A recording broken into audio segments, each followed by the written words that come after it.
Bom, passando para o próximo autor, para o próximo slide, nosso terceiro autor, nós já fizemos referência na citação inicial desta aula, é o Sebastián Pla, né, que é um pesquisador mexicano, né, bastante renomado, que traz um texto muito interessante, que nós já discutimos na sala de aula, que é o ensino de história como objeto de pesquisa. Então, é um texto já bastante voltado para um contexto mais mexicano do ensino de história, mas que tem muito a ver com o que a gente está falando aqui, que é a construção dessa identidade do professor pesquisador, da professora pesquisadora. Então, qual é o objetivo do autor nesse texto?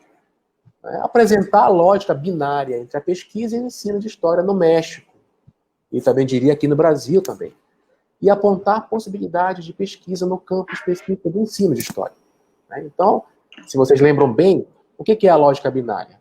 É aquela ideia de que o campo da pesquisa está separado do campo do ensino. E que o ensino somente teria a função de dar publicidade ou repassar, entre aspas, os conhecimentos oriundos da pesquisa. Então, o ensino não seria exatamente um campo de pesquisa na cabeça dos professores que são formados nessas universidades. Então, é um problema que a gente também vive aqui no Brasil, especialmente aqui na Amazônia. Né? Então, quais são os destaques de pensamento? A lógica binária, né? Que é essa separação, essa segregação entre pesquisa e ensino, né? Que ele mostra no México. Segundo, o ensino de história constitui-se um lugar de construção específico do conhecimento histórico, que entrelaça a história-ciência, a memória coletiva, as políticas educacionais, as práticas docentes, as representações históricas. Quer dizer, na sala de aula, nós estamos sempre construindo o conhecimento histórico de maneiras variadas, mas isso não é objeto de reflexão. Então, daí a abertura de possibilidades que esse texto te dá para construir o tema de pesquisa. E o terceiro destaque de pensamento, que é o ensino de história, é o processo de construção do conhecimento histórico na escola. Quando ele fala na escola, é que esse espaço ele é um espaço complexo, que tem relações de poder, que tem questões curriculares, submetido à legislação educacional, que transpassa o tempo todo o conhecimento de história que é construído na sala de aula. Então, esses seriam os três destaques que nós, somente para trazer, para relembrá-los, que a gente poderia estar trabalhando nesse texto do Sebastián Pla. Certo? Professor Francivaldo, algum comentário? Olha só, eu acho que o texto do Sebastián, ele acaba fechando esse primeiro momento, que quer dizer, nós fizemos um percurso que nos fez refletir sobre a prática docente, né? E um conjunto, né, de orientações conceituais que perpassam essa prática. Né? O ensino, né, é construído, né, levando em consideração isso. Nós fizemos uma reflexão de que a história, o ensino de história, ela tem uma didática própria, específica, né? E aí a gente encerra esse percurso delimitando, olha, isso precisa ser analisado e precisa ser pesquisado, né? Isso é importante, né? Então, o texto do Sebastián Pla, ele, né, fecha, digamos assim, esse círculo, né, de análise no sentido de dizer, olha, o ensino de história, ele deve ser e é um objeto de investigação tão importante quanto, né, aquilo que nós estávamos falando anteriormente, quanto essa história dos eventos, a história dos acontecimentos. Tá? É óbvio que o campo do ensino de história é um campo já consolidado, né, mas é um campo que o tempo inteiro a gente vai precisar, né, defendê-lo. Né? Por quê?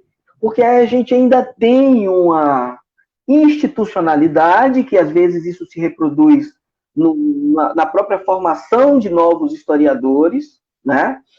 aonde esse campo de atuação, ele é meio que atravessado, ou ele aparece muito superficialmente em alguns currículos de algumas universidades, né? Então, o ensino, às vezes, ele aparece muito pouco nesses currículos, né? Por quê? Porque você ainda tem nas universidades um coletivo de professores que ainda faz essa leitura, né, de uma perspectiva menor do ensino, né?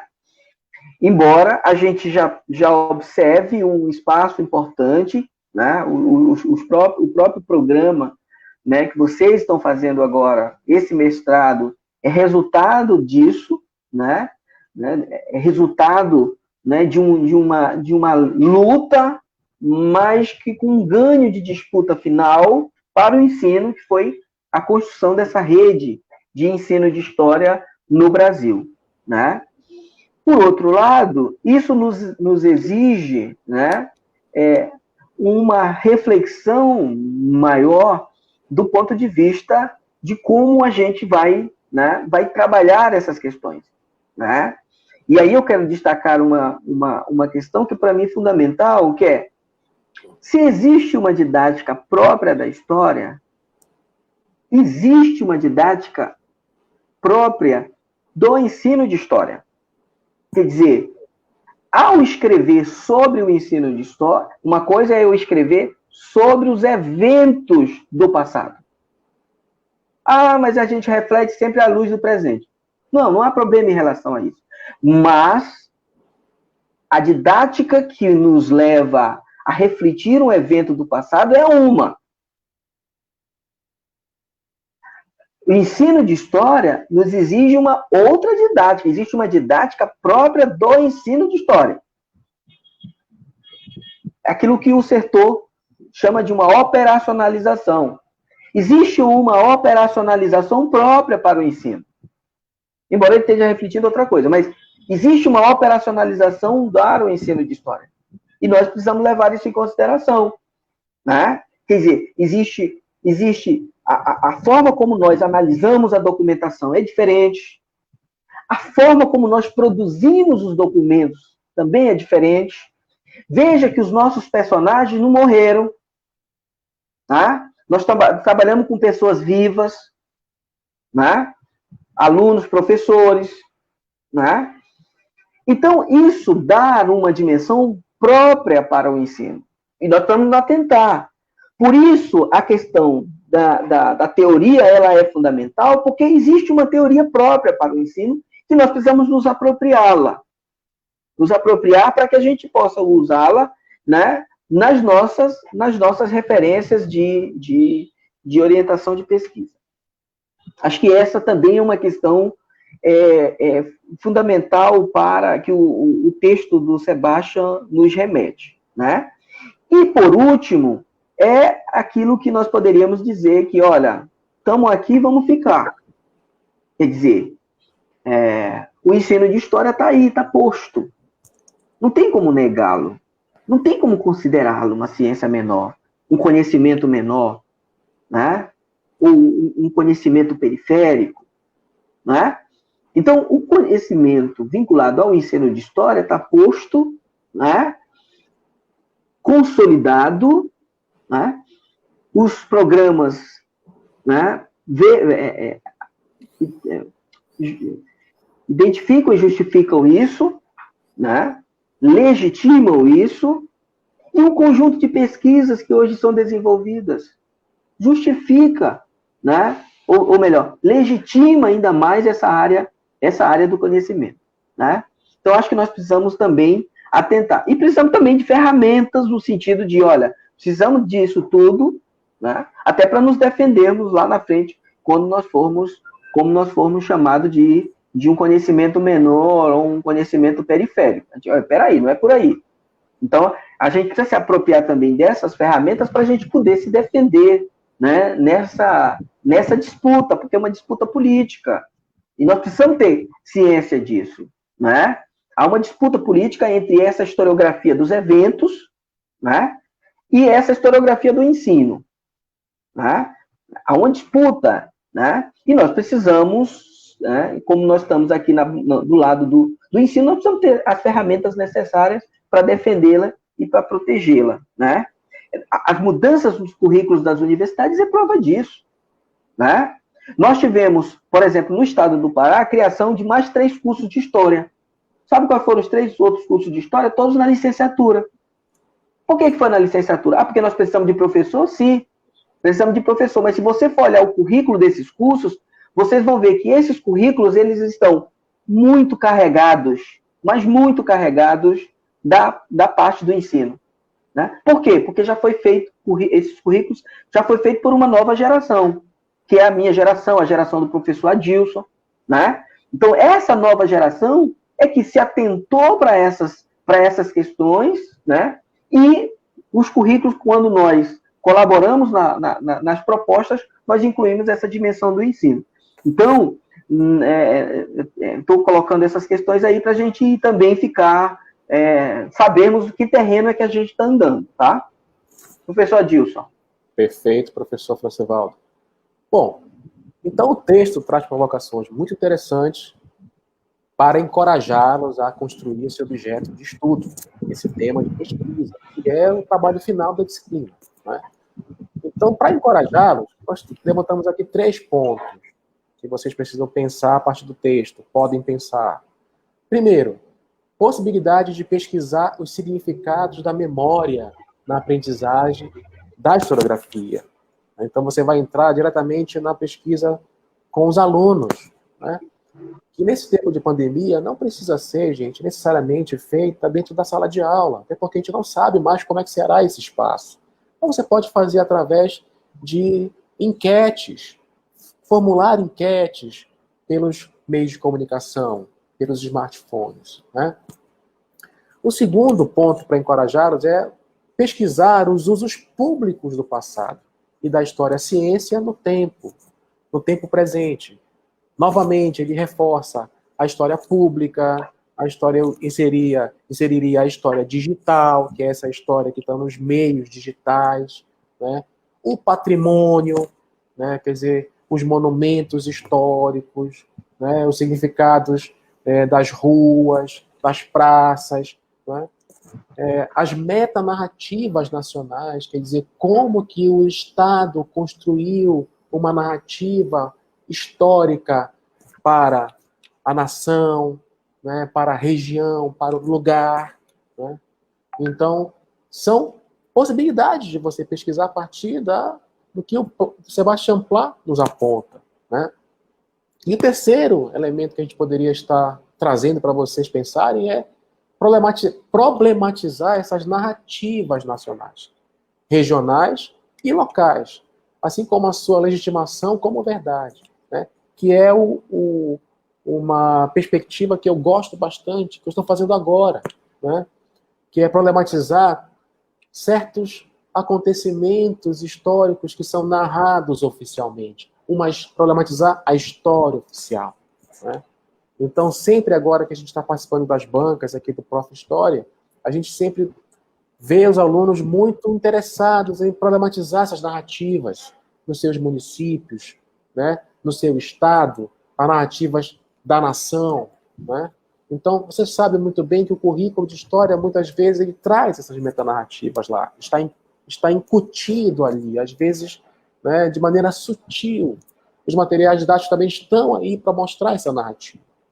Então, seriam essas 3 possibilidades de pesquisa para encorajá-los a construir esse objeto de estudo. Professor Francivaldo? Não, acho que é isso, concordo, acho que é por aí. Acho que é isso, Adilson. Tudo bem, pode continuar. Ótimo. Então, já passando para o próximo slide, nós, então, temos que somente retomar o nosso planejamento, né? Então, o que nós queremos com essa disciplina? O que vocês precisam fazer? Então, nosso planejamento primeiro, vocês têm que construir o tema da pesquisa, gente. Então, nós já vínhamos discutindo e alguns alunos e alunas já têm mais ou menos um tema de pesquisa, né? mas é necessário construir isso com mais consistência.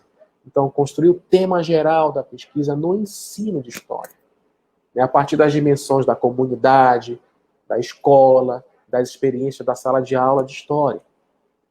Então, vocês precisam se orientar para isso. Não basta somente ficar lendo os textos e se apropriar dos conteúdos do texto. Você tem que estar lendo os textos na perspectiva de problematizar o ensino de história na escola que vocês atuam. Então, esse é o primeiro objetivo geral do nosso planejamento da disciplina. O segundo objetivo é problematizar, é o problema da pesquisa. O que é o problema da pesquisa? É a construção dessa lacuna, inconsistência ou erro no campo do ensino de história. Né? Nas mesmas dimensões da comunidade, da escola, das aulas de história. Quer dizer, a gente sempre parte, e essa é uma visão do corpo docente do nosso programa, a gente sempre parte da ideia de como é que essa história, conhecimento, ela é aprendida. Ela é aprendida como?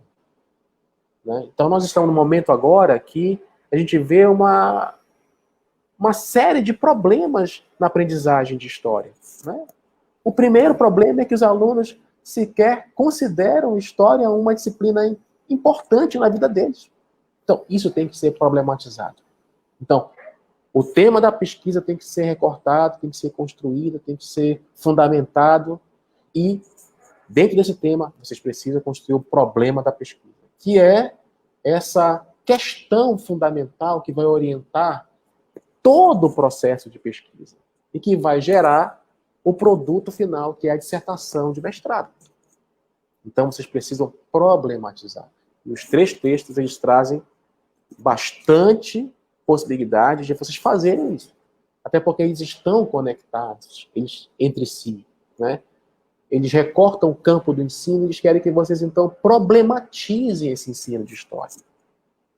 Dentro de um contexto. Qual é o contexto? A escola, a comunidade que a escola está inserida, o sistema de ensino, a rede de ensino brasileira, que delimita o currículo de história.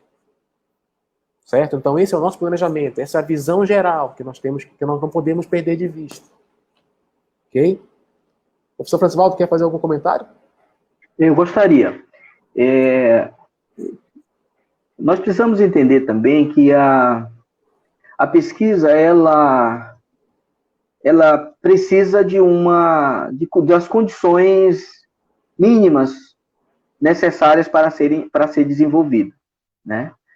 E isso está muito associado ao ambiente social mesmo. Quer dizer, nesse tempo de pandemia, né, onde as escolas estão, né, fechadas, né, onde determinados espaços estão inacessíveis, né, então vai gerar algum problema, né, e, consequentemente, eu não tenho planejamento e nem sei quando isso vai normalizar, então vai ficar muito problemático eu escolher uma temática de pesquisa, né, que coloque como central esses espaços, né?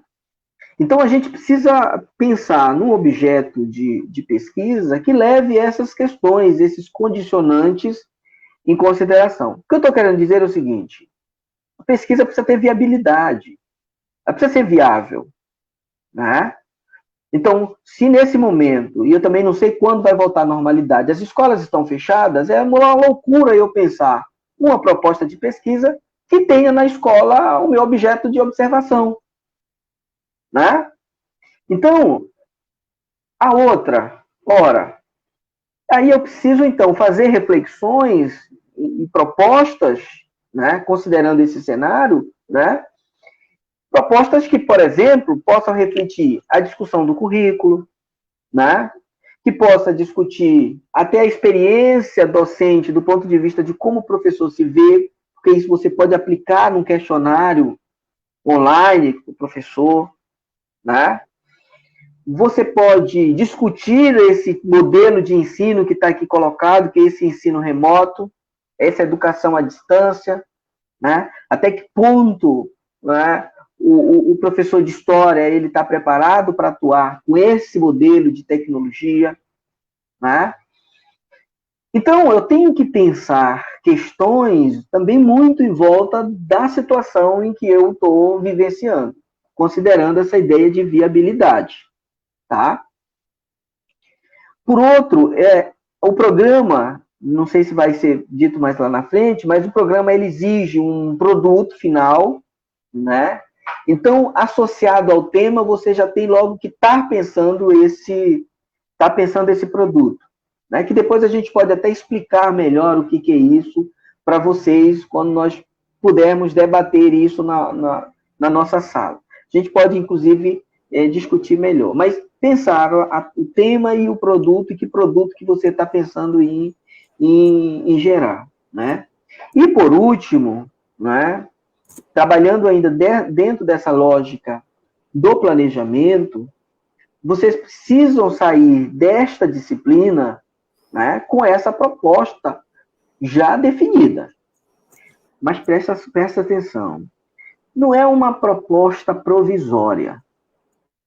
Isso, o que nós vamos tirar aqui, né, durante a disciplina como proposta de pesquisa para vocês, é essa que você vai pegar e botar debaixo do braço e carregar pro resto da vida, né? Digo pro resto da vida, ou pelo menos até o final do programa, né? Até os 2 anos. Porque você não pode ficar mudando de tema de pesquisa, como se muda de camisa, ou como se muda de blusa, tá certo? Então, pensem numa questão, pensem num problema que você vai carregá-lo para o programa todo. Para o programa todo, tá certo? Isso é muito importante, por quê? Porque terminando a disciplina, vocês vão ter que apresentar uma construção conceitual já, né? Ou pelo menos um debate, né? Já definindo, né, essas referências conceituais do seu trabalho. E, obviamente, você vai precisar definir um tema e essa coisa toda, né? Por outro, ao terminar a disciplina, você vai dar continuidade nesse trabalho, porque vocês vão fazer outras disciplinas que vão, digamos assim, moldar o projeto de pesquisa. Por isso que não pode ser uma coisa provisória, por isso que não pode ser um tema, é o tema só para essa disciplina. Não é o tema só para essa disciplina. É o tema para o programa. Para o programa, tá certo? É isso, professor Adilson. Bom, creio que já discutimos bastante, fizemos essa retomada. Eu só quero pontuar rapidamente um comentário do professor Francivaldo que eu acho que é fundamental. A turma de vocês, a turma de 2020, ela tem uma oportunidade de ouro, que é refletir sobre o ensino de história nesses tempos de pandemia. A pandemia chegou, trouxe um contexto de excepcionalidade e dentro dele nós podemos, então, estar pensando esse ensino de história, como bem colocou o professor Francivaldo. Bom, mas isso a gente vai aprofundar mais no nosso encontro de sexta-feira, 18 horas, não é isso? Vocês vão ver esse vídeo, vão anotar questões e vamos partir para a discussão mais objetiva desse encontro. Aqui me despeço, desejando a vocês ótima saúde e fiquem em casa. Professor? Tchau, pessoal. Foi uma satisfação em poder dialogar com vocês. Espero que vocês gostem do vídeo, espero que vocês tragam outras questões, discutam outras questões. Eu espero que o que a gente discutiu aqui possa servir para que vocês reflitam sobre o texto, tá certo? Até uma próxima vez. Um grande abraço a todos. Adilson, um abraço. Um abraço, professor Francivaldo. Até a próxima aula.